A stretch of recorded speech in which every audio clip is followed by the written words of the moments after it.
우리는 어제 데살로니가 전서를 살펴보았고요.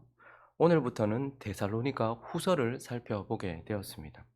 우리가 이것을 데살로니가 후서라고 하는 것은 두 번째로 바울이 또다시 펜을 들어서 데살로니가인 교인들에게, 데살로니가 성도들에게 또다시 편지를 했다라는 의미이지요.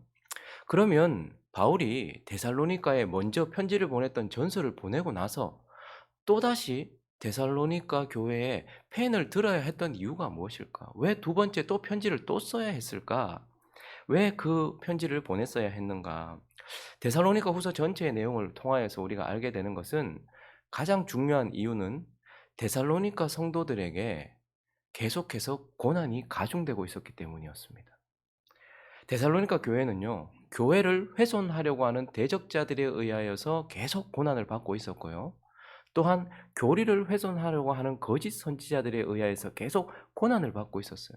그 어린 교회가 계속 고난 속에 있었기 때문에 바울은 또다시 펜을 들어서 데살로니가 교회에 편지를 보냈고, 그렇게 두 번째 보낸 편지의 처음을 시작하면서 이제 그들에게 사라지지 않고 계속해서 있는 고난에 대한 교훈을 주면서 이 데살로니가 후서가 시작되고 있다라는 것입니다.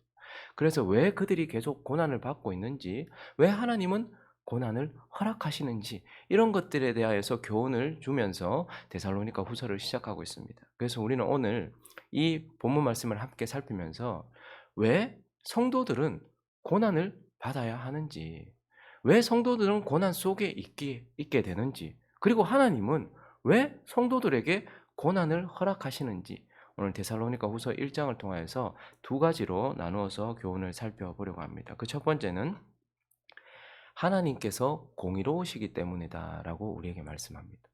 성도들이 고난받는 이유, 하나님이 우리에게 고난을 허락하시는 이유는 하나님께서 공의로우신 분이기 때문이다라고 우리에게 말씀해 주고 있습니다. 5절 말씀을 한번 읽어볼까요?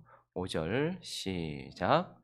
이는 하나님의 공의로운 심판의 표요 너희로 하여금 하나님의 나라에 합당한 자로 여김을 받게 하려 함이니 그 나라를 위하여 너희가 또한 고난을 받느니라. 이는 하나님의 공의로운 심판의 표요라고 말씀하고 있습니다. 바울은 그들에게 있는 고난이, 이는이라고 하는 것은 고난을 의미해요. 모든 환난을 의미하거든요. 모든 환난이 하나님의 공의로운 심판의 표다라고 이렇게 말씀하고 있어요.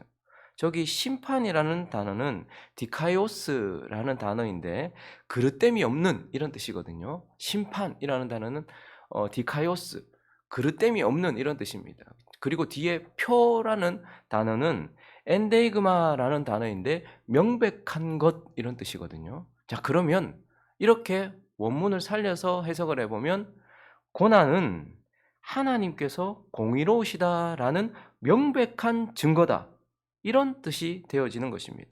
고난은 하나님께서 공의로우시다라는 명백한 증거다, 이런 뜻입니다. 그러면 그들이 고난받고 있는 것, 그들에게 고난이 있는 것이 하나님이 공의로우시다는 증거가 되는 이유가 무엇입니까? 왜 그들이 고난받고 있는데 이것이 하나님이 공의로우시다는 증거가 되는 것입니까? 하나님께서는 공의로우시기 때문에 죄 많은 악인에게 어떻게 하십니까? 6절을 읽어볼까요? 하나님이 공의롭기 때문에 죄 많은 악인에게는 이렇게 하십니다. 읽어보겠습니다. 시작. 너희로 환난을 받게 하는 자들에게는 환난으로 갚으십니다. 환난을 받게 하는 자들이 있고 환난을 받는 자들이 있죠. 그런데 하나님은 공의로우시기 때문에 환난을 받게 하는 자들, 죄 많은 악인들에게는 뭘로 갚으신다고요? 뭘로 갚으신다고요? 환난으로 갚으신대요. 왜냐하면 하나님께서 공의로우시기 때문에 죄 많은 악인에게는, 환난을 받게 하는 자들에게는 환난으로 갚으신다. 우리는 이거 잘 이해합니다. 그래서 이집트의 바로가 10가지 재앙을 받았던 이유가 그가 스스로를 자기가 하나님의 자리에 올려놓았기 때문에 신이라고 했던 모든 것들을 다 심판하셨고 마지막에는 바로의 장자까지도 죽이셨습니다. 왜냐하면 바로 자신이 신이었고, 그리고 자기가 죽고 나면 자기 아들이 또 신이 되는 거죠. 그렇기 때문에 10가지 재앙은 하나님께서 죄 많은 악인에게 환난을 주심으로써 하나님이 공의롭다라는 것을. 그리고 난 이후에 나중에는 어떻게 됩니까? 바로가 가장 아끼던 그 나라의 근간이라고 할 수 있었던 이집트의 모든 군사들이 물에 수장돼요. 왜 그런 환난을 주셨습니까? 바로가 하나님의 백성들의 아기들을 전부 나일강에 던져버렸어요. 환난을 받게 하는 자들, 환난을 주던 자들. 그렇기 때문에 하나님은 이집트의 바로가 하나님의 자리에 올라가 있었고, 그래서 10가지 재앙을 주셨고, 그리고 하나님의 백성들의 자녀들을 태어나자마자 바로 나일강으로 수장시켜 버렸어요. 그래서 하나님은 어떻게 합니까? 그가 자식처럼 여기고 있던 바로의 군대를 홍해에 수장시켜 버리시는 거죠. 이건 하나님이 공의로우시기 때문에 그런 것입니다. 가룟 유다는 나무에 달려 스스로 자결했습니다. 왜 그런 환난을 받고, 왜 그런 고난을 받고 그런 죽임을 당했습니까? 가룟 유다는 예수를 팔았습니다. 그리고 가룟 유다는 예수를 나무에 달도록 허락했습니다. 그래서 하나님은 그 가룟 유다가 나중에는 대제사장에게 가서 내가 잘못했다, 이 돈 다시 돌려줄게. 대제사장이 어떻게 합니까? 아니, 가져가, 필요 없어 라고 말하면서 버림을 받게 하셨고, 결국은 그가 나무에서 자결하도록 하심으로써 하나님이 공의로우시다라는 것을 그렇게 보여주신 것이죠. 그리고 8절과 이어지는 9절을 보시면 하나님이 공의로우시기 때문에 환난을 받게 하는 자들에게 환난도 주시지만, 그리고 또 읽어볼까요? 시작. 하나님을 모르는 자들과 우리 주 예수의 복음에 복종하지 않는 자들에게 형벌을 내리시리니 이런 자들은 주의 얼굴과 그의 힘의 영광을 떠나 영원한 멸망의 형벌을 받으리로다. 하나님은 죄 많은 악인에게 환난을 주시고, 그리고 그들이 끝까지 그 환난 속에서도 죽게 돌아오지 않고 하나님이 허락하신 복음에 순종하지 않음으로써 결국은 영원한 형벌, 영원한 지옥이라는 형벌을 주십니다. 왜냐? 공의로우시기 때문에 그런 것이죠. 그래서 동일하게 하나님께서는 공의로우시기 때문에 이제 죄 많은 악인들에게는 공의로우시기 때문에 환난을 주시고 마지막 영원한 형벌을 주셨어요. 자, 그러면 하나님은 또 공의로우시기 때문에 죄 많은 저와 여러분, 우리에게는 어떻게 하십니까? 그분은 죄 많은 우리를 의롭다 하시기 위해서 어떻게 하셨어요? 예수를 심판하셨습니다. 예수에게 고난을 주셨어요. 저와 여러분이 의롭게 된 이유는 이유 없음이 아닙니다. 저와 여러분, 죄 많은 저와 여러분을 의롭다 하시기 위해서 하나님은 공의로우시기 때문에 우리의 대표가 되시는 예수 그리스도에게 고난을 받게 하셨어요. 그래서 그는 힘에 지나도록 우리의 모든 죄값과 우리의 모든 몸값을 다 지불하게 하셨어요. 공의로우시기 때문에 그런 것입니다. 그분이 공의로우시기 때문에 우리를 공짜로 의롭게 하신 것이 아니고 그의 아들 예수 그리스도에게 고난을 주셔서 그가 심판을 받게 하셔서 우리에게 심판을 면제해 주시고 우리가 하나님께 의롭다함을 받게 하셨어요. 그리고 하나님은 공의로우시기 때문에 죄 많은 저와 여러분을 하나님 나라에 합당하게 여기도록, 의롭다 여기도록 예수 그리스도에게 고난을 주셨고, 하나님 나라에 합당한 자로 여기도록 우리에게 고난을 주신다라는 거예요. 5절을 다시 한번 보실까요? 이는 하나님의 공의로운 심판의 표요, 환난이라는 것이 그런 거란 말입니다. 너희로 하여금 하나님 나라에 합당한 자로 여김을 받게 하려 함이니 그 나라를 위하여 너희가 또한 고난을 받느니라. 그 나라를 위하여, 그 나라이기 때문에 너희가 고난을 받느니라 라는 겁니다. 너희로 하여금 하나님의 나라에 합당한 자로 여김을 받게 하려고 이제 우리에게 고난이 있다라는 거예요. 우리가 하나님께 의로운 자다라고 여김을 받기 위해서는 예수 그리스도에게 고난을 주셨어요.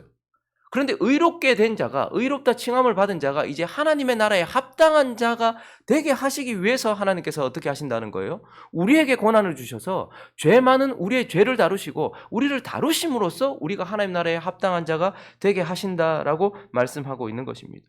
그래서 이어지는 7절을 보시면요, 환난을 받는 너희에게는 우리와 함께 무엇으로 갚으시는 것?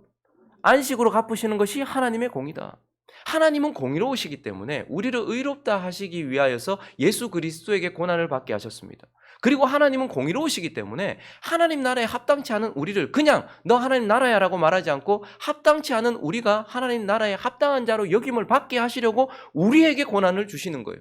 그리고 그 고난 속에서 하나님 나라에 합당하게 다듬어졌기 때문에 이후에는 뭘 주신다는 거예요? 안식을 주신다라는 거예요. 그게 하나님의 공이다. 하나님은 공의로우시다라고 말씀하고 있는 것입니다. 그러므로 여러분, 우리가 뜻없는 고난이나 애매한 고난이나 그리고 억울한 고난은 없다는 걸 아셔야 됩니다. 하나님의 백성이 고난받는 이유는 우리도 세상 사람들이나 별반 다를 것 없이 죄가 있기 때문이에요. 우리가 믿음으로 서지 않으면 우리는 오늘도 세상 구원받지 않은 사람들과 별반 다를 것이 없어요. 그리고 오늘도 우리가 성령 안에서 깨어서 하나님께 나아가지 않으면 우리도 육신을 따라 살면서 세상에 있는 사람과 별반 다를 것이 없어요. 하나님은 공의로우시기 때문에 우리를 의롭다 하시려고 예수 그리스도에게 고난을 주셨어요. 그런데 의롭다 칭함을 받은 우리가 하나님의 나라에 여전히 합당하지 않습니다. 저와 여러분은 은혜로 구원받았지 우리가 죄가 없어진 게 아니에요. 저와 여러분은 용서받은 죄인이지 여전히 죄와 싸우지 않으면 죄가 우리 삶 속에서 더럽게 드러나는 죄인이라는 말입니다. 그렇기 때문에 하나님 앞에서 보았을 때에 저와 여러분은 하나님 나라에 합당하지 않아요. 아무리 우리가 성화되어지고 기도 많이 하고 칭찬받는 삶을 산다 해도 하나님의 관점에 봤을 때는 여전히 죄인이에요.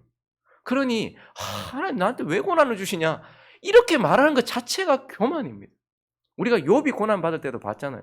욥이 얼마나 거룩한지 우리가 욥은 정말 대단하다 생각할지 모르겠지만 그 고난이 이어지는 동안 욥이 얼마나 무지한지 그리고 욥이 얼마나 죄인인지 존재적 죄인인지를 욥기를 통해서 드러내면서 욥이 나중에 회개를 합니다.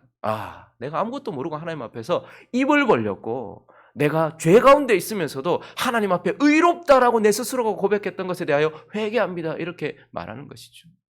성도들이 고난받을 때 우리는 마치 하나님이 실수하고 있는 것처럼 여길 때가 있고 하나님이 내게 힘에 지나는 고난을 주실 때면 하나님이 왜 이러시지라고 말하면서 내가 의롭다라고 생각하는 경향이 있어요. 그러나 저와 여러분은 의롭다 칭함을 받았지만 여전히 죄인이라는 것을 인정해야 합니다. 그래서 하나님 나라에 합당치 않다는 것을 알아야 돼요. 그래서 하나님은 어떻게 하시는 거예요? 우리를 의롭다 여겨주시기 위해서는 예수께 고난을 주셨지만 우리를 하나님 나라에 합당한 자로 만들어 가시기 위하여는 우리에게 고난을 주셔서 죄를 버리게 하시고 다듬어지게 하시면서 우리가 하나님 나라에 합당한 자로 만들어지도록 하나님께서 그렇게 하시는 것이 그분이 공의로우시다라는 증거이고 그분이 공의로우시기 때문에 우리에게 주시는 것이고 우리가 여전히 죄가 있기 때문에 그렇다라는 것을 기억해야 하는 것입니다. 데살로니가 교회가 하나님께 칭찬받는 교회이기도 하고 어리고 연약했지만 참 하나님을 잘 섬기는 교회였긴 했지만 그러나 그 교회도 여전히 하나님의 관점에서 봤을 때는 아직까지도 부족하고 연약하고 죄성이 너무너무 많은 거예요. 그렇기 때문에 하나님 나라에 합당한 자로 여김을 받을 수 있도록 하나님께서 그들에게 고난을 주심으로써 그 죄 가운데서 정결하게 되게 하시려는 공의로우신 하나님의 증거라는 것을 우리는 깨달아야 하는 것입니다. 그리고 하나님께서 왜 고난 속에 있게 하시는가? 왜 하나님은 성도들에게 고난을 허락하시는가? 또 다른 이유는 바로 우리에게 유익이 있기 때문입니다. 고난이 성도들에게 유익이 있기 때문이다라고 말씀하고 있어요. 여러분 그 유명한 구절이 있죠. 시편 119편 71절은 우리에게 이렇게 말씀해주고 있습니다. 읽어보겠습니다. 시작. 고난 당한 것이 내게 유익이라. 이로 말미암아 내가 주의 율례들을 배우게 되었나이다. 고난 당한 것이 모두에게 유익이다 하지 않고 하나님을 섬기고 하나님의 뜻을 따르려고 하는 자기 자신 그 사람에게는 유익이다. 왜냐하면 그것을 통해서 내가 하나님이 어떤 분인지를 배우고 하나님의 법에 대우고 하나님에 대하여서 알게 되었다라고 말씀하면서 고난은 성도들에게 유익을 가져다 준다라고 말씀하고 있어요. 우리가 데살로니가 전서와 후서를 같이 살필 때 명확하게 드러나는 것 중에 하나는 그 어린 데살로니가 교회에 극심한 고난이 있었다는 것이고 또 하나는요. 그 고난이 데살로니가 교회를 성숙시키고 성장시켰다라는 명확한 증거를 우리는 볼 수 있습니다. 우리가 데살로니가 전서 1장을 한번 가보죠. 3절을 한번 읽어볼까요? 데살로니가 전서 1장 3절을 읽어보겠습니다. 시작. 너희의 믿음의 역사와 사랑의 수고와 우리 주 예수 그리스도에 대한 소망의 인내를 우리 하나님 아버지 앞에서 끊임없이 기억합니다.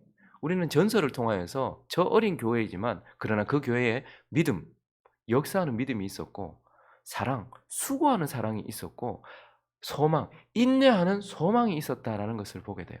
자, 그런데 이제 그렇게 말씀을 들었던 데살로니가 교회에 대해서 또다시 편지를 쓰면서 두 번째 서신을 기록할 당시에 그때 이제 데살로니가 교회를 향해서 바울이 뭐라고 말하는지 오늘 본문은 3 절과 4 절을 읽어 보겠습니다. 3 절과 4 절 시작. 형제들아 우리가 너희를 위하여 항상 하나님께 감사할지니 이것이 당연함은 너희의 믿음이 더욱 자라고 너희가 다 각기 서로 사랑함이 풍성함이니 그러므로 너희가 견디고 있는 모든 박해와 환난 중에서 너희 인내와 믿음으로 말미암아 하나님의 여러 교회에서 우리가 친히 자랑하노라. 믿음이 역사했다. 사랑이 수고하게 했다. 그리고 소망이 인내하게 했다. 이렇게 그것을 자랑했었는데 이제 후서 두 번째 서신을 기록하고 있는 이 시점에는요. 믿음이 어떻게 됐다고 말합니까? 더욱 자랐다라고.